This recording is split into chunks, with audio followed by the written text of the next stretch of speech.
ნამდვილი ხელოვნება არის უდროო და მარადიული. რაღაცა ფუნდამენტური ადამიანში უცვლელია. ჩემთვის ერთ-ერთი საყვარელი სცენა არის აი ამ ფილმის ფინალი. თუ დიდი თემა და დიდი ტკივილი არ არის ჩადებული, ძალიან რთულია რამე ღირებული შექმნა. აი თქვენ თქვით კინო არის ან არ არის. ხედავ დეფიციტს გულწრფელობის, სიღრმის. თქვენ ერთ-ერთი ფილმის პერსონაჟი ამბობს, თორსები კახი კავსაძე ასახიერებს ამ პერსონაჟს, რომ სულ მემღერებაო. პირველი კადრი რო იწყება, ეგრევე ემოციაში შედიხარ და ბავშვობა, რომელიც აჟღერებს მომავალს. საერთოდ დაკარგული ადამიანის თემა არის დიდი თემა. მრავალშრიანი იყო თქვენი სიტყვა და მეც შევეცადი ამ მრავალშრეში შემომეცურა. მოგესალმებით აზროვნების აკადემიის გადაცემაში სიმპოსიონი. დღეს ჩვენი გადაცემის სტუმარია რეჟისორი ლევან კოღუაშვილი და ვისაუბრებთ ასეთ თემაზე: ეპოქის გავლენა ხელოვნებაზე. ბატონო ლევან, პირველ რიგში დიდი მადლობა გადაცემაში მობრძანებისთვის. ძალიან სასიამოვნოა, ასევე გიდასტურებ ჩემ პატივისცემას და მინდა აქვე აღვნიშნო, რომ თქვენი ფილმების მოყვარული ვარ. ეს კომპლიმენტი არ არის, აი განსაკუთრებით ქუჩის დღეებს გამოვყოფთი და ერთი პირადი გამოცდილებიდან ერთი მოგონება მინდა ამომიტივტივდეს. მე მახსოვს 2010 წელს ამ ფილმის სატელევიზიო პრემიერა და იმ დღეს ასე ვთქვათ რაღაც მქონდა შესაძლებლობა მეპატიჟებოდნენ წვეულებაზე, მე არ წავედი, დავრჩი, თქვენ ფილმს უყურე და დღემდე აი ეს რომ მახსენება კმაყოფილებით ვივსები ხოლმე და ხო აქვს ადამიანს აი საყვარელი სცენები კინემატოგრაფიიდან, ხო? ჩემთვის ერთ-ერთი საყვარელი სცენა არის აი ამ ფილმის ფინალი. აი გავიხსენებდი, აი ეს ბოლოს მელოდია რაც ჟღერს, ხო, აი ნოტებს არხევს წვიმა, მე მახსოვს ბავშვობაში ამას გვამღერებდნენ ხოლმე სკოლაში და ძალიან ნოსტალგიური მომენტი იყო და თან ამ მელოდიის ფონზე რას ვხედავთ, იქ არიან ქუჩის ბიჭები თუ ძველი ბიჭები, ვიღაცები აბირჟავებენ, ვიღაცები მიმოდიან უაზროდ და უაზროდ რაღაცას ელოდებიან და აი ჩემთვის პირადად გამორჩეული რაც იყო, ეს სისუფთავე, სიწმინდე გულუბრყვილობა ფილმში, რომელიც არის რეალურად ნარკომანიის თემაზე გადაღებული და რომელიც ეხება აი ამ ნარკომანის ტრაგედიას და თვითონ ეს კადრიც, აი ჩემ შთაბეჭდილებას გიზიარებთ. აი ეს კადრიც რო ავიღოთ, ხო, ერთი მხრივ ეს უაზრობა, თითქოს გამოშიგნული მდგომარეობა და მეორე მხრივ რას ვხედავთ, ახალი აზრი, ბავშვობა, რომელიც აჟღერებს მომავალს. და აი ამასთან დაკავშირებით მე მახსენდება ნიჩეს ზარატუსტრადან ასეთი ფრაზა, რომ ბავშვი არისო უმანკოება, ბავშვი არის დავიწყება, ბავშვი არის თამაში, ბავშვი არის პირველი მოძრაობა, თვითზრული ბორბალი და წმინდა ჰოყოფა და ამ თქვენ ფილმშიც მე პირადად აი ფილოსოფიური გადმოსახედიდან სწორედ ამას ხედავ. ყველანაირი ტრაგედიის მიუხედავად და აქ ორი თვითმკვლელობა გვაქვს, ხო?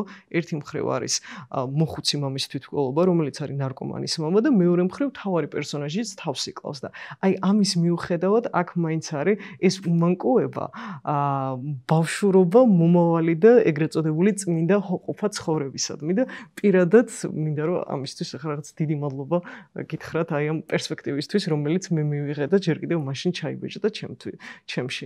და აი ახლა უშუალოდ რომ დავიწყოთ ჩვენი საუბარი, რადგან ასე დავარქვით, ხო, ამას თემად ეს შემოვიტანეთ ეპოქის გავლენა ხელოვნებაზე. ასეთი გავრცელებული ფრაზა არსებობს და გამჯდარი წარმოდგენა, რომ თითქოს ნამდვილი ხელოვნება არის უდროო და მარადიული.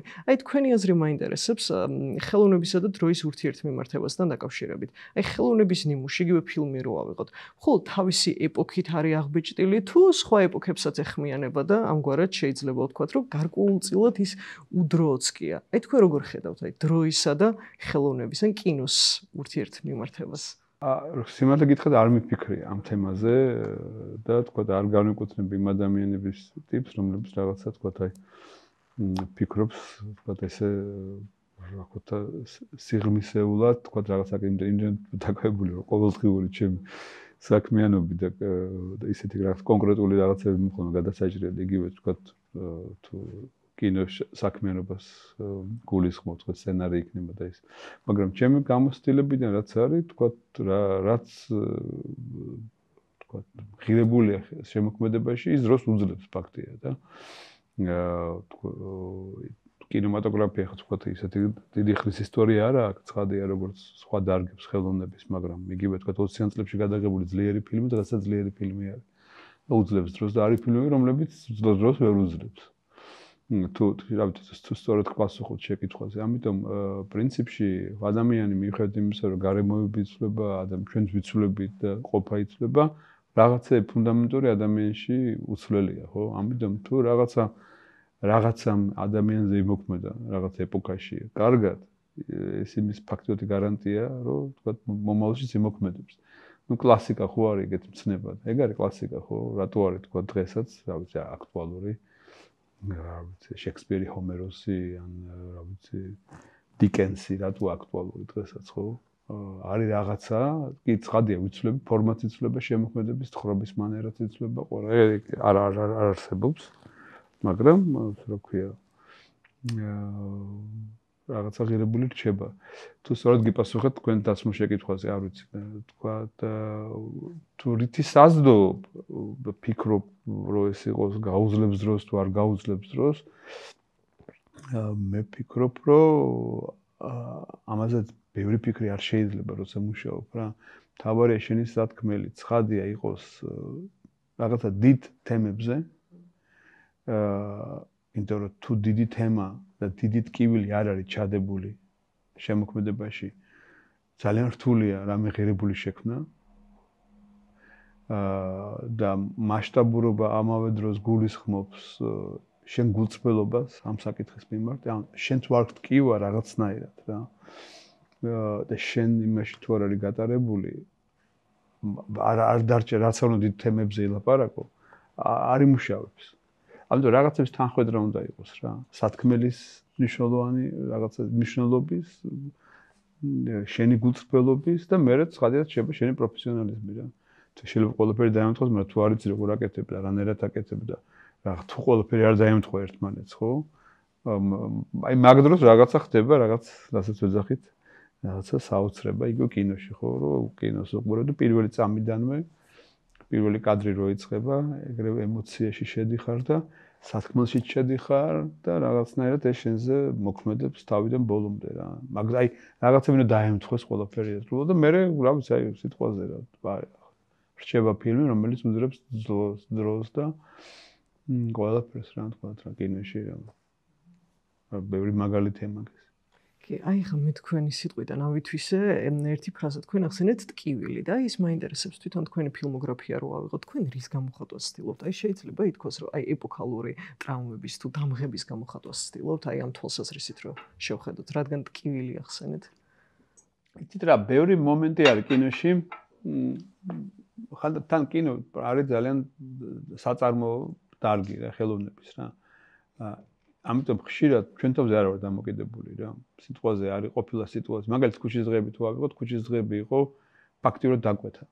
ამ დამირეკა ერთ ადამიანმა და მითხრა, რომ თქვათ ეგეთი ისტორია შემთხვევა ჩემ მეგობარს, იმიტომ რომ ნაწილობრივ რეალურ ამბებზეა დაფუძნებული და მინდა რომ კინოში აიღებინე თუ სცენარს დაწერ, მე შემიძლია ეს რაღაცნაირად ნაწილობრივ დავაფინანსო ეს პროცესი რა. იყო შემოთავაზება კონკრეტული რა. დაკვეთა არ უფრო შემოთავაზება იყო. უბრალოდ მე დავინახე პოტენციალი და თქვათ შეიძლება მილიონი რაღაცა, ეხლა მილიონი რაღაცა შემოთავაზება მქონია ცხოვრებაში და ყველაფერს არ კიდებ ხელს, ხო? მაგრამ იქ თუ დაინახე საშუალება რომ ილაპარაკო ისეთ თემებზე, რომლებიც ერთის მხრივ არის, როგორც ვთქვით, მასშტაბური და დიდი და ეს არის დაკარგული თაობის თემა, რომელიც დიდი თემა არის. საერთოდ დაკარგული ადამიანის თემა არის დიდი თემა, თაობა ცოტა უფრო რაღაცნაირად დაპატარება ამ თემის და ზოგადად დაკარგული ადამიანის, ზედმეტი ადამიანის თემა ხელოვნებაში ყოველთვის იყო და დიდი თემა არის რა. ზედმეტი ადამიანი, რომელიც საზოგადოებაში ვერ ჯდება რაღაცნაირად რა. ხო? და პლუს ეს დაემთხვა იმას, რომ ეს ეხებოდა ჩემ თაობას.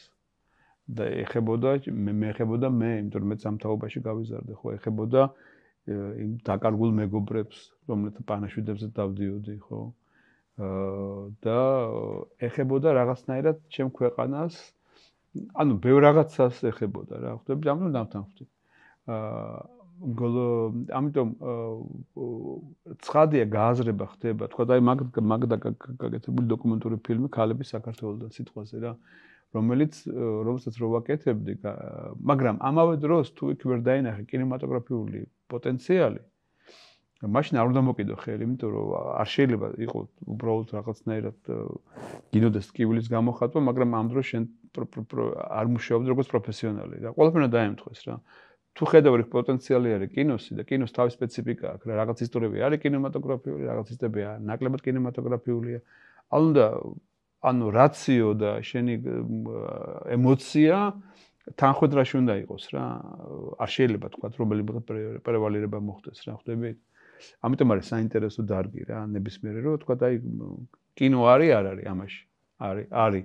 თან სათქმელი მეხება, არ მეხება ემოციურად რაღაც მე იწყება რაღაცნაირად ერთი ფილმი ქონდა გადაღებული მე და მოკლემეტრაჟიანი, რომელიც ძალიან მიყვარდა, იმიტომ რომ მეგონა რომ იქ რაღაცნაირად ჩემი თავის აღმოჩენა დავიწყე როგორც რეჟისორის და რა მომწონდა იცით რომ მეუბნებოდნენ რაზეა ფილმი, ვერ ხსნიდი რაზეა ფილმი, მაგრამ გრძნობდი სათქმელს. და ხანდახან აი ეს სწორი დამოკიდებული, როცა აი გრძნობ უბრალოდ რაზე არის რა და შეიძლება კი მე შემიძლია ფორმულება უპოვო ამას რაზეა და რაღაც, მაგრამ აი შენშია რა, აი ატარებ აი ამ გრძნობას და შეიძლება მუსიკამ გამოხატოს, მე რაღაც ერთი მუსიკალური თემა ვიპოვე იმ ფილმისთვის და ის მუსიკა როგორ შეიძლება რაზეა ახსნა. შეიძლება ახსნა რაზეა, თქვა და არ ვიცი ეს რაღაცა მელოდია, რასყვება, არ ვსაუბრობ ემოცია, ცარიელი ემოცია, ხო? მაგრამ მუშაობს ყველაფერზე, იმიტომ ეგრევე შენ სულში შედის ბოლომდე, ხო? ამიტომ ეგ მომენტი არის, აი რაღაცა ეგ მომენტი როცა ჩდება ხელოვნებაში, როდესაც აი გრძნობ თემას, რომ აი ამაზეა, აი ამ ტკივილზეა და იმ ტკივილში იმდენი შრე არის, ის იუმორიც არის, სითბოც არის, ადამიანობა, იმედიც არის, ძალიან დიდი ტკივილიც არის. აი რაღაცა ამას ატარებ ბურთივით რა და თუ არის მაგრამ რაღაცა საინტერესო აქცია გამოდის ხო. და თუ ეს ყველაფერი დაემთხვევა იმას, რომ ადამიანი ხო იმ მომენტში არ არის, როცა გადაწყვეტილებას ღებულობ, ხო? შენ იმ ნამუშევარამდე მიდიხარ თელი შენი ცხოვრებით რა. და თელი შენი ცხოვრება რა არის? თუ სწორ წიგნებს კითხულობ, ხო? და ანალიზის უნარი გაქვს, ხო? წაკითხulis. თუ სწორი ფილმები გაქვს ნანახი ცხოვრებაში, ხო? და რაღაცნაირად და სწორი რაღაცნაირად პოზიცია გეკავა ადამიანური რაღაცა მომენტებში, ხო? ეს ყველანაირად გაყალიბებს ადამიანს რა, პიროვნებას. ამიტომ იმ მომენტში, როდესაც გადაწყვეტილება მიიღო, შენ მზად ახარ რომ რაღაცა შექმნა. ხვდებით? ეს არ არის იმ მომენტში მე რაღაცა მთელი ცხოვრება მივდივარ იმისკენ, რომ ძალიან განაპირობებს ჩემი ცხოვრების წესი იმას, რასაც ვაკეთებ. იმიტომ რომ მე ან ვარ მზად რაღაცისთვის, ან ვარ მზად რაღაცნაირ გულწრფელი ფილმისთვის, ან ვარ მზად რაღაცა კონიუნქტურის გასაკეთებლად. აი რისთვის ვამზადებ ჩემს თავს. ეგ არის, ხო? აი ძალიან რთული პროცესი არის, რომელსაც ძალიან დიდხანს შეიძლება საუბარი, მაგრამ მე ვფიქრობ, რომ იმ სათქმელამდე მიდიხარ შენი ყოველდღიური ცხოვრებით და შენი წაკითხული წიგნებით, შენი ნანახი, შენი ურთიერთობებით, შენი სიღრმით, ხო, ცხოვრებისადმი დამოკიდებულებით და იმ მომენტში უცებ მასალა მოდის და ხვდები რომ ეს მასალა ემთხვევა თუ არა იმ უამრავ წამებს თუ წუთებს, რომელთაც იცხოვრე რაღაცნაირად რა. ეგ არის. როგორ ნახსნა ეგ ამბავი? მე გავიგე მრავალშრიანი იყო თქვენი სიტყვა და მეც შევეცადი ამ მრავალშრეში შემომეცორა და ერთი რაღაცა ავიტაცეთ უწოდი. ნუ მე ხა ასე ვთქვათ, ჩემი პროფესიული კომპეტენციიდან გამომდინარე, ჩემი საქმე რაღაც იდეა ავიტაცო და მე იმას უტრიალო და განმოვითარო, ასე ვთქვათ. და აი თქვენ თქვით კინო არის ან არ არის და ახსენეთ კინემატოგრაფიული პოტენციალი, ხო? აი რა განსაზღვრავს ამ სიტყვას გამოვიყენებ იმას, აი კინო როდის არის და როდის არ არის? ნუ თავის წესები აქვს, ეგ უფრო პროფესიონალური ამბები არის რა. მაგალითად, ნუ სცენებს ხედავ თუ არა. მე ვფიქრობ პირველ რიგში რომ მაქვს თუ არა ძლიერი სცენები. თქვათ, რა თუ კინოზე ლაპარაკობთ და სურათზე თუ ლაპარაკობთ რა. აი რომ მიყვებიან ისტორიას, ხედავ რამდენი ძლიერი სცენა მაქვს. ამ ძლიერი სცენების გადაღება ჩემთვის საინტერესო თუ არ არის. როგორ გადავიღებდი ამას? აი ვიზუალურად, იმიტომ რომ პირველ რიგში ვფიქრობ მაინც ვიზუალზე რა. ვიზუალურად საინტერესო დრამატული კონფლიქტური სიტუაცია მაქვს თუ არა. იმიტომ რომ თუ კონფლიქტი არ არის ჩადებული თითოეულ სცენაში, ფაქტობრივად თითო სცენა არის როგორც თითო ფილმი რა. ანუ თავისი პატარა მიკრო ამბავი აქვს, თავის განვითარებ თითოეულ სცენას ეგრე უყურებ რა. უბრალოდ ეგრე მასწავლეს, კარგი მასწავლებლები მიყავდათ და მე როცა კითხულობ სხვა რეჟისორების და სცენარისტების მიდგომას მათი რუსის შემოქმედებაც მოგწონს, ზუსტად ეგ პრინციპი არის რა. ძლიერი სცენები, ძლიერი კინემატოგრაფიული კონფლიქტური მოცემულობა, რაღაცა პრობლემის გადალახვა, იმიტომ რომ ყველა სცენა ეგ არის კონფლიქტი, ამის გადალახვა და გმირის რაღაცნაირად განვითარება და დილემა ყოველთვის. აი მაგას თუ ხედავ მასალაში და ამავე დროს ხედავ რომ ეს თქვა თუ ეხა თუ ერთ ოთახში ხდება ყველაფერი, ხო, შეიძლება ნაკლებად ვიფიქრო, მაგრამ თუ ხედავ ქუჩას, თუ ხედავ სიტყვაზე ვამბობ რა, გარემოს, cars, streamers, tolls, balls, nistls. უხეშად რო თქვა რა კინემატოგრაფიულ ამბებს. მაშინ უკვე ფიქრობ რომ აი რაღაცა ემოციურად ხედავ თქვა საინტერესო შუქის შესაძლებლობას და განათების დასრულებას და რაღაცა. ბევრი რაღაცა არის, კინო ისეთი თემა არის რა. ბევრი რაღაცა შედგება, მაგრამ ვიზუალი პირველ რიგში და ამ სიუჟეტის პოტენციალი. ჩემთვის სიუჟეტი მნიშვნელოვანი არის რა. კი, მესმის რასაც ამბობთ, აი ხა მინდა ისევ დროსთან რომ დავუბრუნდეთ, ასე ვთქვათ. აი ხელოვანის ან ხელოვნების განვითარება დროში და თქვენი ფილმები რო ავიღოთ, ხო, პირველი სრულმეტრაჟიანი ფილმი ხო, ქუჩის დღეები იყო და ბოლო მე როგორც ვიცი, ეს არის მეოთხე ბრაიტონი, ხო? აი თქვენ როგორ ხედავთ თავად ამ თქვენი შემოქმედების კინოს განვითარებას? აი ამ ჭრილში შეიძლება ითქვას, როგორ ვითარდება თქვენი შემოქმედება? იცით რა არის? თქოს ერთი ხაზი არ არსებობს. არა არსებობს, მაგრამ რაღაცები მომწონს, რაღაცები არ მომწონს რა სიტყვაზე რა აბსოლუტურად. რაღაცებით უფრო მეტად უკმაყოფილო ვარ, სიმართლე რომ გითხრათ. მგონია რომ უკეთესად შეიძლება რაღაცების კეთება. მაგრამ ხედავ რაღაცნაირად გზას, რომელიც შეიძლება რაღაცაში არის, თქვა, თანმიმდევრული რა. ეს გზა არის უხეშად რო თქვა რამოდენიმე პრინციპი რა არის რო თქვა ერთ-ერთი მთავარი არის ჩემთვის რომ რაღაცნაირად ვაკეთო თქვა საავტორო კინო. საავტორო კინოში გულისხმობ, როდესაც ეს ფილმი არის თქვა რეჟისორისთვის არა მხოლოდ რაღაცა შემოსავლის წყარო, ასე ვთქვათ რა, რომელიც არის თქვა საშუალება რომ ელაპარაკო ისეთ რაღაცებზე, რაც ჩემთვის მნიშვნელოვანია, როგორც არ მიყვარს რაღაც ხმამაღალი სიტყვების, მაგრამ როგორც შემოქმედისთვის, ასე ვთქვათ რა. ეს ერთი მხრივ, მეორე მხრივ, ეს საავტორო კინო არ იყოს რაღაცა უბრალოდ აი თავის თავში. ამავე დროს ვიფიქრო მაყურებელს. ანუ ჩემთვის თავარია რომ რაღაცნაირად აი ეს ზღვარი მაყურებელსა და საავტორო კინოს შორის იყოს, რომ ეს იყოს საინტერესო სანახაობა ამავე დროს. ჩემთვის ეს მნიშვნელოვანია, როგორც შემოქმედისთვის. თქვათ ეს ორი რაღაცა არის. მესამე, თქვათ ერთი ჩემი შეგნებული არჩევანი იყო თავიდან რომ მემუშაო ქართულ მასალაზე. ეს ქართული მასალა, იმიტომ რომ მგონია რომ კინოში მნიშვნელოვანია ძალიან ფაქტურასთან ახლოს ყოფნა და იმ ფაქტურაში მუშაობ, რომელსაც გრძნობ ემოციურად. და თქვათ ჩემი ამოცანა არ ყოფილა რომ ყოფილიყო შეიძლება ცხოვრებაში რაღაც ეგეთი მოხდეს, მაგრამ იყო გზა რომ თქვათ ყოფილიყავი უბრალოდ პროფესიონალი რეჟისორი, რომელიც მუშაობს ნებისმიერ ინდუსტრიაში რა. როგორც დაქირავებული რეჟისორი და თქვათ მოგცემენ მასალას და თქვათ წადი და გადაიღე რაღაც ფილმი ან იგივე ამერიკულ სივრცეში, ინდუსტრიაში, რაც ასევე ძალიან საინტერესოა, მნიშვნელოვანია და ძალიან რთულია, იმიტომ რომ ძალიან სერიოზულ პროფესიონალიზმს მოითხოვს რა. მაგრამ ჩემი არჩევანი მაინც იყო რაც ქართულ მასალაში მუშაობა, თქვათ, აი რაღაც შეგნებული არჩევანი იყო რა.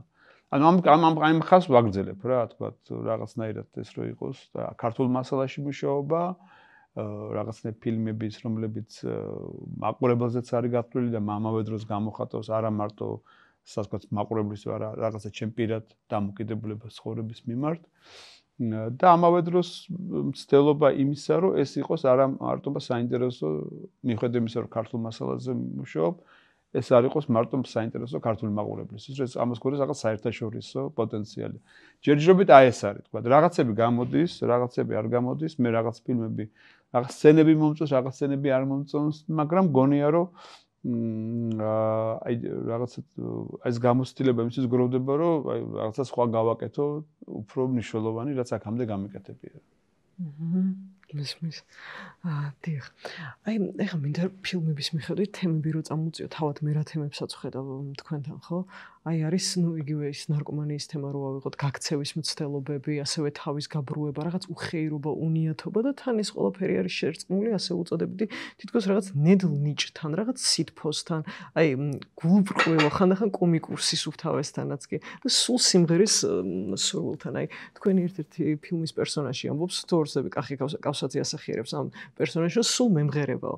და აი ეს ყველაფერი, ეს სინთეზი შეიძლება ითქვას, რომ ქართველის ან ქართული მდგომარეობის პროექცია, აი ამ თვალსაზრისით, ეროვნების და კულტურის გავლენა რო ავიღოთ თქვენს კინოს. ალბათ, საერთოდ მე მგონია, რომ თქვათ ქართულ კინოს რაღაცნაირად ახასიათებდა სიმსუბუქე. თხრობის მანერაში რა, რაც არ უნდა ტრაგედიაზე გელაპარაკა სიმსუბუქე, მაგრამ ეს არ ვერ ვიტყოდი რომ მარტო ქართული ის არის თქვა თვისება ზოგადად კარგ კინოს ახასიათებს სიმსუბუქე ჩემთვის რა, რო გადახედო კარგ კინოს, აი რაღაცა ეს თხრობის მანერაში ახასიათებს ასევე იუმორი. იმ რეჟისორს ყოველ შემთხვევაში ვინც მე მიყვარს, აქვს ყოველთვის ეს, აი რაც არ უნდა ტრაგედიაზე ყვებოდეს, იმ ყოველ შემთხვევაში ის კინო რომელიც მე მომწონს, იქ არის იუმორი, ხო? ნებისმიერ თემაზე საუბრის დროს. ანუ ეს იუმორი განსაზღვროს ამ სწორედ ამ სიმსუბუქის მოაქვს. ანუ რაც არ დრამატიზმზე ვილაპარაკო, რაღაცა მოაქვს რა. ამ სიმსუბუქე სიმღერას რაც შეეხება, იცით რა, ხო ეს გონია რომ რაღაცა ქართული ფენომენიც არის რა. იმიტომ რომ მე სიტყვაზე რა ბევრი არა მარტო მე თბილისში, საქართველოში გაიზარდა. მე გავიზარდე, ვთქვათ ისეთ ოჯახში, სადაც ხშირად მღეროდნენ რა. ჩემი მშობლების მეგობრები მღეროდნენ. ხშირად იყო სუფრები და მიყვარდა ეს გარემო. მაგაში გავიზარდე, რომ მღეროდნენ და სადღეგრძელოებს ვამდნენ და დიდი სადილები იყო და სუფრები ასე ვთქვათ, ხო? და ამ გარემოში გავიზარდე რა და რაღაცა მიყვარს. ეს რაღაცა ჩემთვის ძალიან ახლობელი მდგომარეობა არის რა. და ალბათ ყველაც არ არის ხო რომ პრინციპში ახლა შეიძლება ის, მაგრამ ძალიან მუსიკალური ხალხია საქართველოს, იმიტომ რომ თუ იგი მრავალხმიანობაზე, ფოლკლორზე ვისაუბრებთ, მე მგონი ანალოგი არც ყავს, ეს შემთხვევითი არ არის. მიუხედავად იმისა, რომ აბსოლუტურად სამწუხაროდ არანაირი მე არ გამოყვა, მის ნიჭი არანაირი. ზერო. მაგრამ მიყვარს და მომწონს და თან კინემატოგრაფიულია. ოღონდ კინემატოგრაფიულია, ხანდახან აი რაღაცა ვიღინებენ, ან რაღაცა ვიღაც წაიმღერებს. რაღაცა ემოცია არის ამაში რა და კინოს ეხმარება ხოლმე და თან მით უმეტეს რომ მე ბევრი მუსიკა არ მაქვს ხოლმე კინოში რა, თქვა და ისეთ. ამიტომ ამ ვაკუუმს ვავსებ ხოლმე ვიღაცების წამღერებიდან რაღაცას რადიოდან გაგონილი სიმღერიდან. თან კინომუსიკასაც და კინოსიმღერას თავის სპეციფიკა აქვს რა. ხანდახან შეიძლება იფიქრო რაღაცა დრამატული იდეის გამოხატოს, რაღაც ძალიან სერიოზული სიმღერა ჭირდებოდეს, მაგრამ რეალურად კინოში, აი თქვენ ახსენეთ რა ქვია მას, ქუჩის დღეების ფინალში რო არ მაგ სიმღერას არ ამახ. ზუსტად ისე ხაი ნოტებს არხევს. აი ნოტებს არხევს. აი წკაპ-წკუპი უფრო გამოხატავდეს ამ ტკივილს, ხვდებით? კინოს თავის წესები აქვს რა. აი ეს სიმარტივე უფრო მუშაობს კინოში, იმიტომ რომ კონტრაპუნქტია. ამიტომ ვიდრე თქვა რაღაცა რომ დავდემოთ ბეთჰოვენის მე-9 სიმფონია სიტყვაზე ვამბობ რა. იქნებოდა სასაცილო. სიტყვაზე ხო დიდი მუსიკა ხო არ ნახულობთ უფრო მნიშვნელოვანი მუსიკა, მაგრამ კინოში წკაპ-წკუპი უფრო მუშაობს რა. კი, აი თქვენ სიტყვა მოიტანა და მეც ასე ვთქვათ ამ ხაზს განვავითარებ, რეჟისორები ახსენეთ და თქვით რომ მე რომელი რეჟისორებიც მიყვარსო და მოდით რომ შევეხოთ აი იმ რეჟისორებს რომლებმაც თქვათ თქვენ აღბეჭდეს ან თქვენს რაღაც გავლენა იქონიეს და აი თვითონ ეხლა რა ფილმებს უყურებთ ან ვის უყურებთ, აი საინტერესო იქნებოდა ასე ვთქვათ თქვენი გავლენები კინემატოგრაფიული თვალსაზრისით რეჟისორები მნიშვნელოვანი. დიდია გავლენა და ბევრზე შემიძლია ვისაუბრო. ძირითადად მაინც არის იტალიური ნეორეალიზმი. აი გამოვიცანე მაგრამ ძირითადად იტალიური ნეორეალიზმი, იმიტომ რომ პრინციპები რომელიც იტალიური ნეორეალიზმის შეჩაიდო, ხო, აი ეს არის რაღაცნაირი, თქვათ შენის ირგვლივ რაც ხდება, ამის მოყოლა და ეს არის რეალიზმი, ოღონდ ეს არ არის რაღაცნაირი цариელი, ცივი რეალიზმი, არის პოეტური რეალიზმი, ასე ვთქვათ რა. გადაღების მანერასაც გულისხმობ, თქვათ ოპერატორები როგორც მუშაობდნენ ნეორეალიზმში, ხო?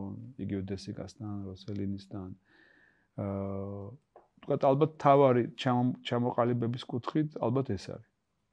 ამავე დროს ძალიან მნიშვნელოვანი თქვათ მუნჯი კინოს გავლენა იმ კუთხით ვიზუალის მნიშვნელობის კუთხით, ხო?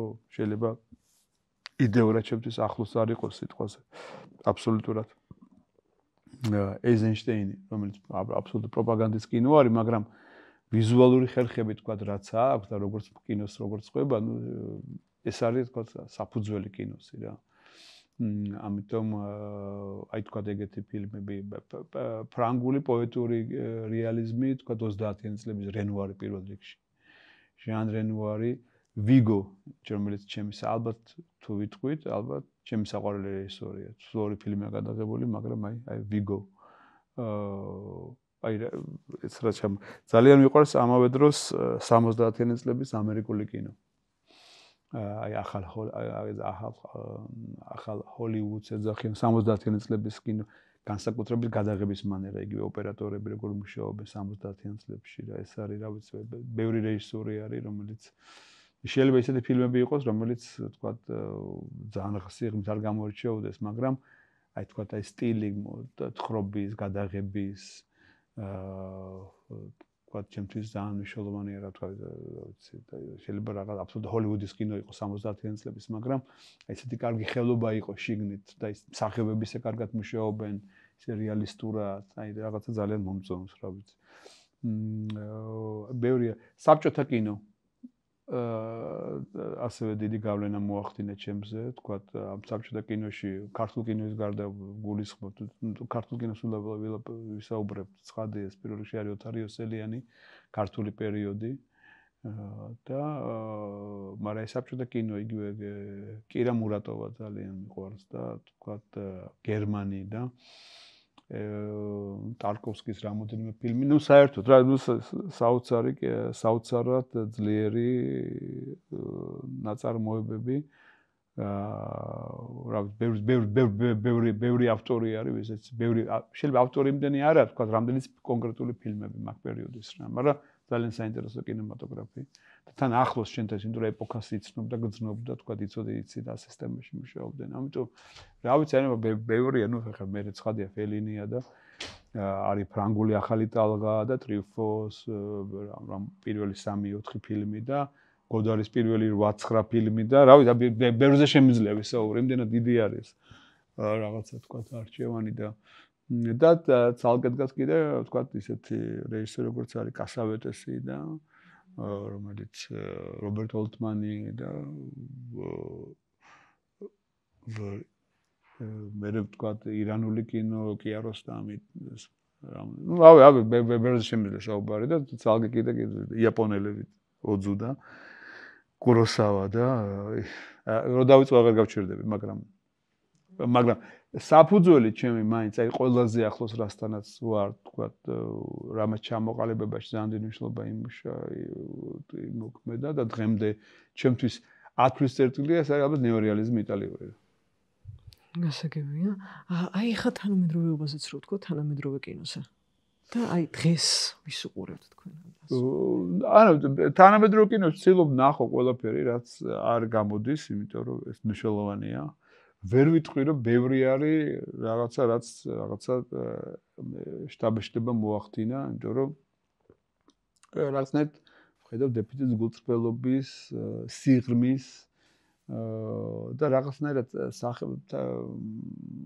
რაღაც ხელოვნება და ზოგადად გონია რომ ძალიან ისეთი გახდა ცოტა რა პოლიტიზირებული, პოლიტკორექტული, რაღაც კონიუნქტურული ზოგადად სოფლიო კინოც და მათ შორის ქართულიც და ამიტომ ნაკლებად ხედავ რაღაცა საინტერესო გულწრფელ ნამუშევრებს, თუმცა შიგადაშიგ არის რა. მაინც ყველაზე მეტად გონია რომ თქვა აი ამერიკულ კინოში არის ხოლმე შიგადაშიგ, აი რაღაცა გამოვარდება საინტერესო ნამუშევრები. ყველაზე მეტად ევროპული კინო, რასაც უყურებ, აი უფრო ნაკლებად საინტერესო ჩემი აზრით რა.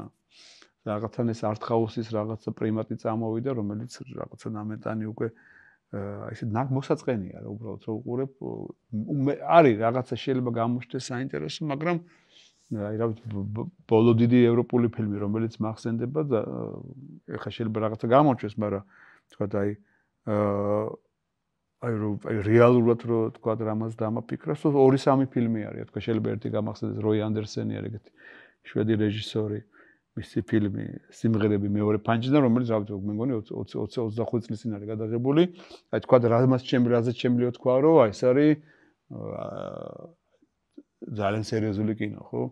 ძალიან ცოტა ეგეთი რა. და მაგულისხმობ აი კანის კინოფესტივალის გამარჯვებულებსაც და იმასაც და თქვა კიდე იყო ეს ოდიარის ფილმი პროფეტ, რომელიც მომეწონა პრინციპში და ესეთი ანუ პროფეტი არის როგორც წინასწარმეტყველი, ხო? არ ქართულ თარგმანში როგორ იყო? ძალიან ცოტა ესეთ ფილმები, მაგრამ აი ამერიკულ კინოში ხო, უცებ ეს არის თქვა აი ბენეტ მილერი არის ეგეთი ძალიან საინტერესო რეჟისორი, მქონდა აი მელიებზე მონადირე იქ იცით რა არის აი გოლივუდში მაინც რაღაცნაირად ხელობის სტანდარტი არის უფრო მაღალი რა. რაღაცა კუთხით და შეიძლება ფილმი თქვა ბოლომდე სიღრმისეულად არ მოგაწონოს, მაგრამ ხელობა იმდენად საინტერესოდ არის და რაღაცა არის კარგი და ესეთი კარგი ოპერატორები ყავთ და კარგი მსახიობები ყავთ და უყურებ რა აი იყო კიდე ეგეთი Big Short არის ეგეთი ფილმი რა რეჟისორი მაკე რომელიც მე გადაიღო Don't Look Up ეგეთი ფილმი არის. აი მაგის ფილმები ყოველ შემთხვევაში შემთხვევით საინტერესო არის ძალიან რა თქვა ამერიკული რაღაცნაირად ეს სერიალები სიტყვაზე რა ეხა შეიძლება დიდი თქვა სოპრანო იგივე სერიალი რომელიც შეიძლება სკორსეზესნაირად საინტერესო არ არის მაგრამ რაღაცა არის ძალიან საინტერესო რა ამაში რა და მე ბევრად მირჩენია თქვა იგივე ევროპულ art house-ის 90% მირჩენია რო უყურო იმიტომ რომ ჩემთვის უფრო როგორც კინო უფრო საინტერესო არის რა ამიტომ რაღაცნაირად გონია რომ ზოგადად პრობლემები არის, კრიზისი არის სათქმელში და რომელიც არის იქიდან გამომდინარე რომ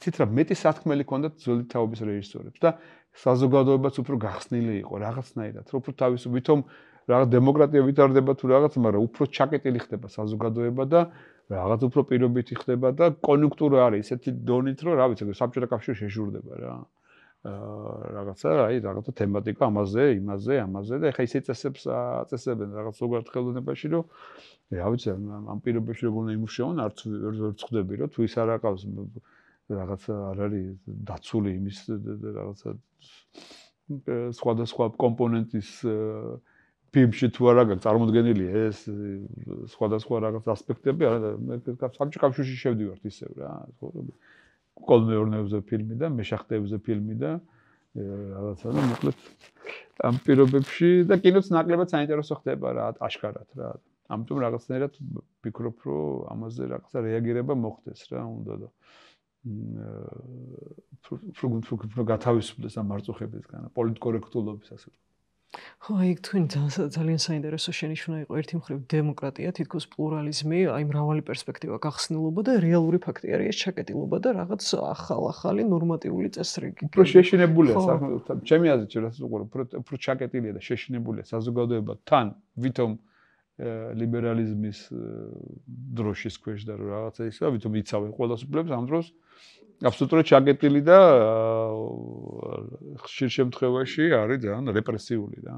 თავისუფალი, რეალურად თავისუფალი აზრის მიმართ რა. თუ არ ეთანხმები რაღაცას, აბსოლუტურად ამოვარდილი ხარ კონტექსტიდან მათი აზრით რა. და ამიტომ რას აღწევენ? აღწევენ იმას, რომ უინტერესო ხდება ყველაფერი და მაყურებელსაც აღარ აინტერესებს რა. ამიტომ პასუხი არის, რომ მაინც გულწრფელობა, სიღრმე, პროფესიონალიზმი და შენი საქმის კეთება და გაგრძელება და უკეთესად კეთება, ვიდრე აქამდე გიკეთებია რა. ხო, აი ამ ჩაკეტილობასთან დაკავშირებითაც ხომ საუბრობდით, ეს ეგრეთ წოდებული cancel culture, ხო? ესეც ამის გამოხატულებაა, რა ვიცი. ხო, რა თქმა უნდა, ხო, ეს არის რაღაც მოგონილი ფორმულები, რომლებიც თან რა არის, იცით, აი დრო ვერ უძლებს დროს რა. და ხვდები რომ რაღაცა იმდეს შედეგი რო კონდეს, აი საინტერესო კინო რო იბადებოს ამის შედეგად. და კინოს უყურებ, არის ვერათ უფრო ცუდი ვიდრე იყო. ხვდები და ეხლა სიტყვაზე ეს თქვათ იგივე თქვათ კინოზე თუ ვილაპარაკებთ, ხო? უმეტესობა დიდი ფილმების რა, რომლებიც იგივე ამერიკულ კინოშია გაკეთებული 70-იან. რაზეც დგას ამერიკული კინო რეალურად და თქვა ჰოლივუდი და ხო უმეტესობა კინოსი თქვა მაგ პრინციპებით არც ერთი პროდიუსერი არ გადაიღებდა დღეს მაგ ფილმს რა სიტყვაზე რა ვინ გადაიღებდა ეხა ნათლი მამას სიტყვაზე ვამბობ სადაც მარტო თეთრები არიან და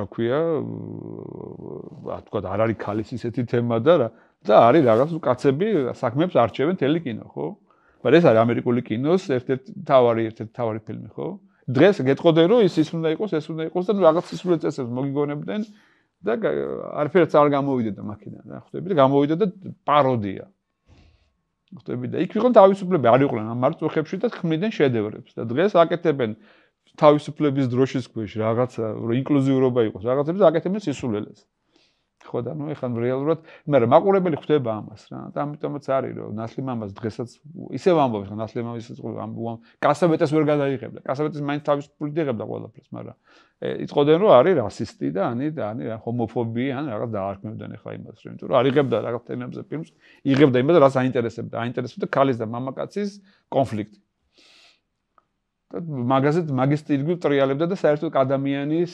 რაღაცა ამაზე ტრიალებდა ხო და დღეს ეტყობდნენ რომ არის რაღაცა ისა რა ქვია და კასაბეტესი დარჩება ყოველთვის კასაბეტესი და ის კინოები რომლებიც ამ დროშის ქვეშ კეთდება ვერ უძლებს 2 თვეს 90 ოსკარიც რო აიღოს რა იმიტომ რომ 90 ოსკარს აძლევს ის ადამიანი ვისაც თვითონ რაღაცა არის რაღაცა თვითონ არის ჩარჩოებში ჩამჯდარი იმიტომ რომ ასე აწყობს რა იმიტომ რომ ისეთი ნიჭიერი ვერ არის როგორც კასაბეტესი არის და ამიტომ აწყობს რომ სიტყვი ეგ ძალიან დიდი თემა არის მაგრამ მიუხედავად ამისა ამერიკულ კინოში არის ჩდება საინტერესო გამონათებები რა იმიტომ რომ ხელობის იმიტომ რომ ეგ მან ევროპაში ეგეც არის პრობლემა რომ ცოტა პროფესიონალიზმის თქვა ამერიკაში ყველაფრის მიუხედავად დონე პროფესიონალიზმის არის ძალიან მაღალი კინემატოგრაფი მე ვინც მუშაობს სტუდიაში თქვა და ვინც მუშაობენ რა ძალიან ძალიან საინტერესო ძალიან მაგარი ოპერატორები ყავთ მსახიობური სკოლა მაინც ძალიან ისე და ამიტომ აი უცებ თუ მოვიდა რაღაცა მეტნაკლებად ღრმა და ესეთი თავისუფალი შინაგანად რეჟისორი ამ სისტემაში ქმნის ძალიან სერიოზულ საინტერესო რაღაცებს და მე რასაც უყურებ ყველაზე მეტად მაინც მაგ სისტემაში ჩდება საინტერესო ფილმები ისმის აი ხა პირადად ჩემი კომენტარიც რომ გავაკეთო ხო ის ალბათ აი ხელოვნებაც რომ ავიღოთ იგივე ავიღებთ მაგალითად ფილოსოფიას და ასე შემდეგ ნუ ყველა ეპოქას აქვს თავისი გარკვეული სისტემა რაღაც თავისი ღირებულებითი ჩარჩო და ასე შემდეგ და არიან ვიღაცეები ვინც ამ სისტემაში შედიან და მე ხდება მექანიკური წარმოება ხო მექანიკური გენერაცია რაღაცების აი რაზეც თქვენ ამბობთ რომ 2 თვეც ვერ გაძლებსო მაგრამ მეორე მხრივ არიან ადამიანები და შეიძლება მათ რა ვიცი ეგრეთ წოდებული ნამდვილი ხელოვანები ან მოაზროვნეები ვუწოდოთ რომლებიც შედიან სისტემაში, შეუძლიათ რომ ამ სისტემას, რა ვიცი, მის საფუძვლებს ცოცხლად წოდნენ, აი რაღაც ორგანული პროცესი იყოს და მერე გასცენ იმას, გადაიაზრონ და რაღაცა ახალი დაწერონ. ასე ვთქვა და თავად სისტემაც განაახლონ. და ეს ძალიან მნიშვნელოვანია რა, ეს განახლების მომენტი, სიღრმის მომენტი, გულწრფელობა და ორგანული გაცნობიერება და წოდომა და არა რაღაცების მექანიკური რეპროდუცირება. ჩავარდნა რაღაცაში და აი როგორც მანქანა აწარმოებს, აი ეგ ხო, რა თქმა უნდა, მაგრამ როდესაც თქვათ სისტემა სწორად იყენებდა საბჭოთა კავშირშიც ყოფილა ხო თქვათ აი როცა სერიოზული სიტყვაზე იგივე ტარკოვსკი ხო რუბლოვის გადაღება სიტყვაზე რა მოსფილმის ბაზის გარეშე შეუძლებელი იყო რა ხდებით იმიტომ რომ ეხლა რუბლოს ვერ გადაიღებდი კინოსტუდია ქართულ ფილმში იგივე სიტყვაზე იმიტომ რომ მასშტაბი უნდა მაგას რა საოპერატორო მასშტაბი უნდა, კასტინგის მასშტაბი უნდა, სადადგმო, ფინანსური მასშტაბი უნდა, ხვდებით? ანუ ჭირდება მაგას და მან მოხდა თანხმდრა ტარკოვსკი პლუს მოსფილმის ეს ბაზა და მოსფილმი იყო მინი ჰოლივუდი ასე ვთქვათ რა. და იგივე ხდება ამერიკაში, როდესაც ამერიკაში ჰოლივუდში მოდის, რა ვიცი, რა სკორსეზე მოდის, ხო, უცებ ამ ჰოლივუდის მანქანას იყენებს და ქმნის ძალიან სერიოზულ ფილმებს, ხო? აი კაზინო, რომელიც ჩემთვის ერთ-ერთი საინტერესო ფილმი არის. ხო, ჰოლივუდის გარდა ვერსად ვერ გადაიღებ რა. მარტო იმ ბაზაზე, იმ არაჩვეულებრივ შემოქმედებით და ტექნიკურ ბაზაზე შეიძლება თქვა კამერის ეგეთ მოძრაობების კეთებას რა. სადაც ამდენი კოსტიუმი იცვლება და რაღაც სასწაულია, ხო? აი ვერ გააკეთებ სხვანაირად რა. ამიტომ რაღაც დამხვედრა უნდა თქვა ფელინი მუშაობდა ასევე ფენომენალურ იტალიურ ჯგუფთან და ჩინეთშიც რაღაცა სასწაული ეხა სხვა დონის ოპერატორები კიდე და სხვა ხატრები და კოსტიუმის ხატრები და ეს ტიპაჟები იტალიური. ანუ ეგ არის, როდესაც მას კინო ისეთი ტიპი არის, რომ რაღაცა დაემთხვა სტუდიის შესაძლებლობაც და თქვათ შემოქმედებითი აზრიც რეჟისორის. კი, აი მე ვფიქრობ, კინოც ამითი არის საინტერესო, ხო? დიდი სახსრები ჭირდება და მარტო არა ხარ. ანუ შენი გუნდიც მნიშვნელოვანია, ვის შემოიკრებ, რა თქმა უნდა. ჯგუფი თუ არ არის სერიოზული, მაგრამ განართული არა. ბაზა და სახსრები. აი თქვენ ამბობდით რეჟისორებზე რომ საუბრობდით, რომ აი კონკრეტული რეჟისორები არა, მაგრამ მე ფილმები შემიძლია გავიხსენო და მე აი ასე შემოვაბრუნებდი, ასე ვთქვათ, ჩემ შეკითხვას თუ ჩემ ინტერესს. აი სცენები შეგიძლიათ გაიხსენოთ, აი განსაკუთრებით მძლავრი სცენები, რაც თქვენ გონებაში ჩაიბეჭდა და აი გამოარჩევდით რაღაცა. რა თქმა უნდა, ხო გეუბნებით, ჩემთვის ფილმი შედგება სცენებისგან რა. სცენარი შედგება სცენებისგან და პოტენციალისგან სცენარი მთავარი რა. თუ ფილმში გააქვთ, სადაც ხელობა ჩანს, აი მაგალითად თქვენ როგორც თქვით. თქვენ ტერმინი რო ავით ის. ხო, არა, ნუ ნებისმიერი თქვა ფილმი შედგება ძლიერი სცენებისგან. ან გააქვთ ძლიერი სცენა, აი მადრიდ სატროს ინტერვიუში ჰოვარდ ჰოუქსი იყო ეგეთი ძალიან კარგი ამერიკელი რეჟისორი. ხელობის ხროვ ერთ-ერთი გამორჩეული ალბათ ის ამბობდა რომ კარგი ფილმის ფორმულა არის სამი ძლიერი სცენა და არც ერთი ცუდი. ეგ არის კარგი ფილმის ფორმულა. ანუ ყველა სცენა კარგია, ყველა არც ერთი სცენა არ არის ცუდი და სამი ტოპ სცენა გაქვს რა. ეგ არის კარგი ფილმის ფორმულა და ახლა ნებისმიერ ფილმში შემიძლია ფილმი მითხარი გეტყვით სცენაზე ახლა. აი ნათლიაში თქვენ ტოპ სცენა გითხარით, რადგან თქვენ ახსენებდით მრავალჯერ. აი რაღაც ტოპ სცენა, ან ნებისმიერ ან ნეორეალიზმიდან თქვენ ტოპ სცენა. რაიმე თუ გაქვთ ასე. თუნდაც ბავშვობიდან აღბეჭდი ნახეთ და თქვა დაგამახსოვრდათ, ჩაგებეჭდათ. არა, ხანუ ხო გეუბნები ნათლი მამაშიც იგივე, რა ვიცი მე პირველი სცენაც მიყვარს ძალიან როგორ იხსნება ფილმის კამერის მოძრაობა მახსოვს დღემდე როცა ნათლი მარლონ ბრანდოს პერსონაჟთან არის მოსული კაცი რომელიც თხოვს რომ I love America ესე იწყება რა. ეს პირველი ფრაზა და მე ნელ-კამდოს გორდონ უილისი შუქია ფენომენალური ჩემი საყვარელი ერთ-ერთი ოპერატორია. და კამერა ნელა გადის და ანუ ერთ-ერთი საინტერესო შემოყვანა გმირის და უყვება და ხვდები რომ ვიღაცას უყვება და მე ხელის მოძრაობა მახსოვს რომ წყალი მიუტანეთო. უკვე მარლონ ბრანდოს ხელი ჩანს ძალიან ზუსტია და გამოდის და თქვა და ახლა მითხარ პირველ თორემ უამრავი სცენა მაგრამ დაწყება როგორც იწყება ეს მონოლოგი კაცის და ეს გახსნა. რავი, ნუ ძალიან ბევრი რაღაცა არის რა. კი, მესმის რასაც ამბობთ. დიახ, აი ხა მომავალზე რო ვისაუბროთ და მომავლის კინოზე და თუნდაც თქვენი ფილმოგრაფია რო ავიღოთ, თქვენ როგორ წარმოგიდგენიათ აი მომავალში როგორ ფილმებს გადაიღებთ? ან საერთოდ რო ავიღოთ, მომავლის კინო როგორი შეიძლება იყოს?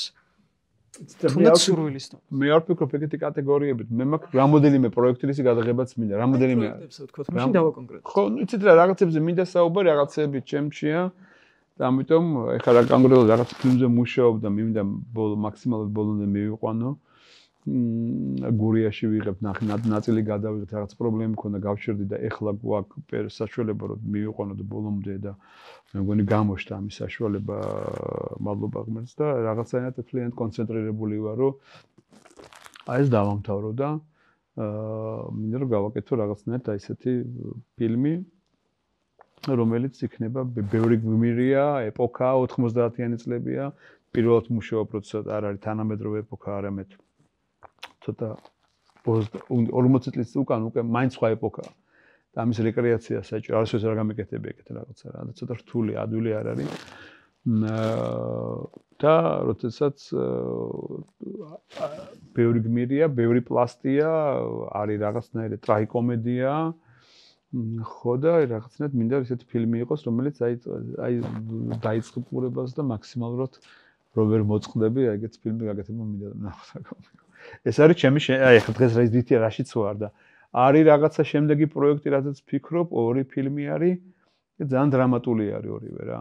აი ძალიან დრამატული არის და აი ძალიან მინდა გავაკეთო. ასევე არის ისტორიული მასალა, რომელზეც ნაწილობრივ დაწყებული მაქვს სცენარის დონეზე გაკეთებული და ეს ძალიან მასშტაბური და ამბიციური ფილმი არის და თქვა შეიძლება აი არ ვიცი აი ხო გერმეთ 3 რაღაცა 4 რაც ვიცი რაც ის გაკეთებაც მინდა თუ მოვასწარი თუ ის საშუალებაც იქნება მაგრამ გონია რომ არ უნდა ვიფიქრო რა ვიმუშაო იცით რა იყო ეგ არის ყოველდღიური საქმიანობა რა აი ყოველდღიურ საქმიანობაში უნდა დაიხარჯო მაქსიმალურად ის მე ნელა თავის მოდის რა რაღაცა პროექტები ქრება რაღაცები რეალიზება იწყება და შანსი გეძლება რა რაც უნდა წარმოუდგენელი ჟღერდეს ახლა რაღაც ფილმის გადაღება დღეს თუ საჭირო გადაიღებ კი აი ხა მინდა ჩვენ საუბარი ასე ვთქვათ ბოლოსკენ წავიყვანოთ და რაც შეუნიშნე ამ საუბარს მე რაღაც ჩემი კატეგორიებით მომდიოდი შეიარაღებული თქვენთან და თქვენ თითქოს ისხლეტდით როგორც შევტყვე კატეგორიები არ გიყვართ და აი ხა რა მიმართულებით ვთქვი მკითხოს ეს საერთოდ ხელოვანისთვის და შემოქმედისთვის არის და დამახასიათებელი და რა წნეხს შემოქმედს და ხელოვანს აი ამ კითხვის დასმა მინდოდა. ბოდიში რა წნეხს? რა წნეხს ხო? აი რა ზღუდავს ხელოვანსა და შემოქმედს? და როგორი ადამიანია ხელოვანი და შემოქმედი? ვიცი.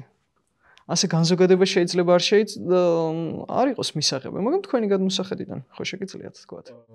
რა წნეხს შემოქმედს? შემოქმედს შეიძლება კაცრი კრიტერიუმები და კატეგორიები. იცით რა მე მაინც ყველა მიხედავთ იმისა რომ ცხადია შემიძლია თქვა რომ მიზეზები რომ თქვა კინოში როცა მუშაობ რეალურად ბევრი წნეხი შეიძლება იყოს ეგ შეიძლება იყოს ცენზურა იყოს თქვა სახსრების უქონლობა ან თქვა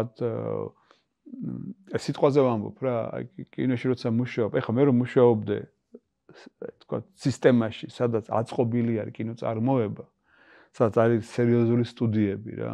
ბევრად უფრო ადვილი იქნებოდა მუშაობა რა. ეხლა ჩვენი პირობებში მუშაობა ნიშნავს, რომ აი რაღაცები ძალიან კუსტარულია რა, ასე ვთქვათ რა. და ეხლა წარმომიდგენია, რომ მუშაობდე რაღაცა დიდი სისტემის, აი იგივე აი ალა ჰოლივუდის სისტემაში, როდესაც აი ყველა დარგი და ყველა მე გულისხმობ კინოს წარმოებას რა, მუშაობს აი ეგ დონეზე რა. აბსოლუტურად სხვა მასშტაბზე იმუშავებდი რა. და აქ როდესაც ყველაფერს კეთება ხშირად შენ თვითონ გიწევს ხო და სხვა მუშაობა არის. თუმცა ამას აქვს რაღაც თავისი ინტიმურობა და აქვს რაღაცა სხვა თავისუფლება. ანუ პლუსიც აქვს. იქ ეხლა შეიძლება ისეთ სისტემაში ჩაჟდე რომ თქვა იქ ისეთი რეჟისორები დაუმტვრევია იმ სისტემას და ისეთი რეჟისორები შეუჭამია იმ სისტემას რომ და ისეთი ტრაგედიები არის იმ რომ ძალიან რთული იქაც თავისი პრობლემა. ანუ პლუსი და მინუსი არის და ერთის მხრივ გააქვს რაღაცა გამზადებული რაღაცა ხო, მაგრამ მეორეს მხრივ გააქვს ძალიან დიდი წნეხი რა, ფულის, კონტროლის ამიტომ წნეხი ერთის მხრივ ჩვენთან ეგ არის რომ ფაქტობრივად ინდუსტრია არის განუვითარებელი რა მაინც რა, ძალიან დაბალ დონეზე არის რა. ინდუსტრიას გულისხმობ რა. აი ნორმალური ჯგუფის შეკრება და რაღაცა, ну პრობლემა არის რა თქვები. ყველას და მეორე წნეხი არის შენი საკუთარი დამოკიდებულება, რამდენად შენ იხარჯები, რამდენად გააქვს იმის თავი, რომ თქვა, აი ბოლომდე ჩადო შენი, თქვა, რამდენად ორგანიზებული ხარ, პრინციპული ხარ, აი ყოველთვის შენ თავს ებრძვი მაინც რა. ხვდებით?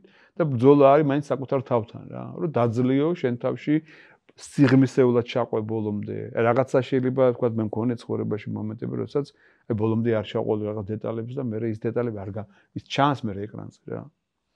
თითოეულ ფილმში შენ თავს უნდა ებრძოლო პირველ რიგში რა. რომ შენ თავში აი შენი მაქსიმუმი გააკეთო. და ხშირად არ ვაკეთებ ჩვენს მაქსიმუმს რა. შემოქმედებაში ეგ არის რა. და შენ შემოგ მაქსიმუმს როცა აკეთებ, მე სხვათა შეგიძლია სხვანაირად მოთხოვო რა. და სხვაც მოყვება და მე რაღაცები ხდება ხოლმე რა. ამიტომ რა ვიცი, კომპლექსი ეგ არის რა. ამიტომ ვერ ვიტყვი რომ თქვა რაღაცნაირად ერთი ის არის, მაგრამ ნუ ჩვენ პირობებში ხა წნეხს გულისხმობთ. რახან კინოზეა საუბარი, ვიმეორებ რომ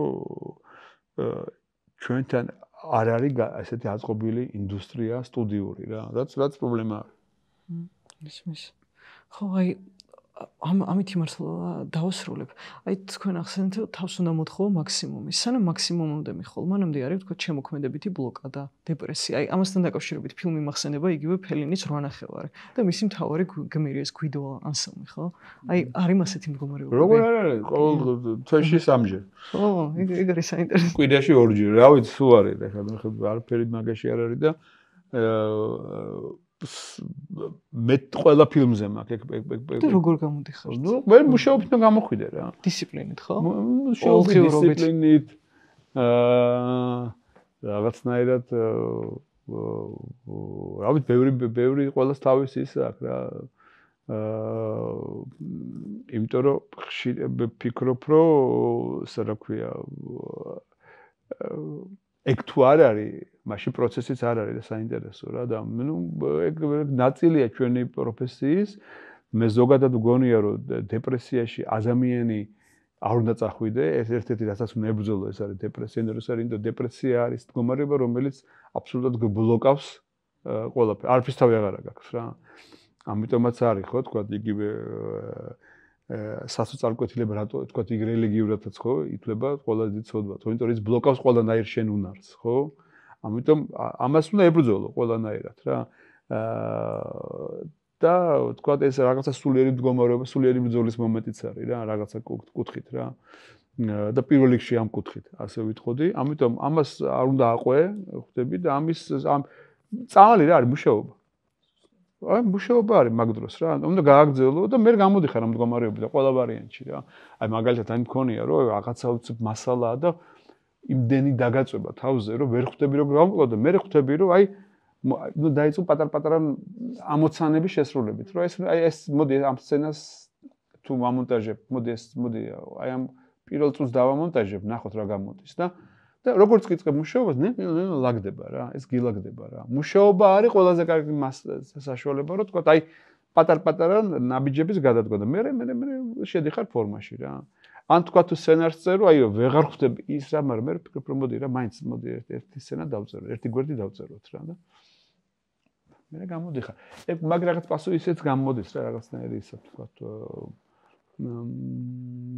გამოსtildeებაც მოდის ახლა თორე არის მომენტები როდესაც აი მე ესეთი რთული მომენტები მქონია რომ პროფესიის დანებება მინდოდა ბევრჯერ რა რომ არ არის ჩემი პროფესია ვერ უმკლავდები მაგრამ მე უცებ ერთი კვირის მერე გეცინებ ამ მდგომარეობაზე რა ვთქვი ხო აი რაღაც კომენტარით უნდა შემოვიდა. ერთი მხრივ არის შენი შინაგანი ქარდახილები და მეორე მხრივ მნიშვნელოვანია თვითონ ქვეყანა გარემო სადაც ცხოვრობ. ხო და ახლა ჩვენ ქვეყანაში რაღაც დალხინილი ცხოვრება არ აქვს და მუდმივად არის ისეთი მძიმე პროცესები და ამ ფონზე შენ რა ვიცი, ხელოვანი ხარ ადამიანი თუ სხვა საქმიანობას ეწევი, შეიძლება მუშაობა გაგიჭირდეს და ხელს გიშლიდეს. აი მე ჩემ გამოცდილებაზე ვიტყვი, მე რომ რაღაცას მუშაობ, რაღაცა უნდა დავწერო, მჭირდება სიმშვიდე. და თუ გარეთ არეულობა ამეტანია, ის უკვე ჩემზეც აისახება, მინდა თუ არ მინდა. რაღაცნაირად იზოლაციაში თავს ვერ აქცევ და გიჭირს ხუბში ხო ვერ მოაქცევ თავს. და აი აქაც ძიმია ასე ვთქვათ, ცოტა ბალანსის დაცვა. მაგრამ მე მაინც ვფიქრობ თქვენი სიტყვების არ იყოს, რომ პატარ-პატარა ნაბიჯებით წინ უნდა მიდიოდე. ყველაფრის მიუხედავად, იმის მიუხედავად რა ხდება შენ შეგნით და რა ხდება შენ გარეთ. იმიტომ რომ შენი წინსულით და ერთი ადამიანის წინსულით საბოლოო ჯამში საზოგადოებაც წინ იწევა. ხო, ვიცით რა, თან როგორი მომენტი არის, იცით რა. ხო, ცხადია, მე ეგეთ ქვეყანაში გავიზარდეთ. ნუ ეგეთი გვერგო, ბედათ საქართველოში და მე ვფიქრობ, რომ არის ძალიან ეს შემოქმედებითად ავითვისოთ. მე ვფიქრობ, რომ ძალიან გაგვიმართლა. რომ ამ ქვეყანა მიუხედავად ყველანაირი პრობლემისა, მგონია რომ ძალიან გაგვიმართლა, რომ აი ამ სივრცის, ამ ფასეულობათა სისტემის და ამ ემოციური სისტემის იმაში წიაღში გავიზარდეთ, დავიბადეთ. ეს არის ბედნიერება, შეიძლება მგონია. მიუხედავად ყველანაირი პრობლემისა და მიუხედავად უამრავი ნაკლოვანებისა, რომლებიც გაგვაჩნია ქართველებს. და თან მგონია, რომ ეხლა ხო რაღაცა ჩემთვის ყოველთვის აღქმა ეგეთი არის რა. მე ვფიქრობ, რომ რაღაცა ძალიან საინტერესო პერიოდი არის საქართველოში დღეს. და მე ვფიქრობ, რომ საქართველოს როგორც სახელმწიფო ძალიან საინტერესო პერიოდში შედის რა. სხვადასხვა ეს მნიშვნელოვანი რატო არის, იცით? ეს ახდენს გავლენას შემოქმედებაზეც რა. მაგალითად სიტყვაზე შოთა რუსთაველის ვეფხისტყაოსანი დაიბადა საქართველოს დიდ ეპოქაში, ხო? შემთხვევით ხო არ დაიბადა. ეს არის ძლიერი, გამართული რაღაცნაირი საქართველო და იბადება ასეთი ნაწარმოები, ხო? რაღაცნაირად ეს თანხმედრაში არის რა. და ეპოქა ახდენს მაინც, აი დიდი ეპოქა შობს სიტყვას რა ვიცი ახლა გელათი, ხო? რატო არის გელათი დავით აღმაშენებელის პერიოდი და თქვა ათვალი ბაგრატი მაგ დროზას ვეტყვი ხომ ცოტა ადრე, მაგრამ ნუ ისევ ამბობ, ხო? და აქვს ეპოქას მნიშვნელობა და მე ვფიქრობ, რომ საქართველოს შედის თავის განვითარების ძალიან საინტერესო ეპოქაში და ფასეულობითი კუთხიდან. ეს არის ჩვენ ეს ქვეყანა ვართ რა. იყო ეტაპი, როდესაც გავიარეთ ისე, მაგრამ ეხლა შედის სხვა ეტაპზე. მე ახმა ჩემი ეგეთი არის. და მე ამიტომ უყურებ ძალიან საინტერესო. მგონია რომ ეს შლის რაღაცა შემოქმედებაშიც რაღაცნაირად სხვანაირი დამოკიდებულების და თქვათ სხვა რაღაცების შექმნის შესაძლებლობას. ესე იგი მე ჩვენი ეს ბოლო სცენა მომეწონა ძლიერი სცენა იყო, ამიტომ დავამთავრებ ამ ჩვენ დღევანდელ ჩანაწერს. კიდევ ერთხელ დიდ მადლობას გიხდით თქვენი დროისთვის, თქვენი საუბრისთვის და გაზიარებისთვის, ასე ვთქვათ. და ამით ჩვენს მაყურებელს ვიმშვიდობები. ჩვენი დღევანდელი სტუმარი იყო რეჟისორი ლევან კოღუაშვილი და შემდეგ შეხვედრამდე.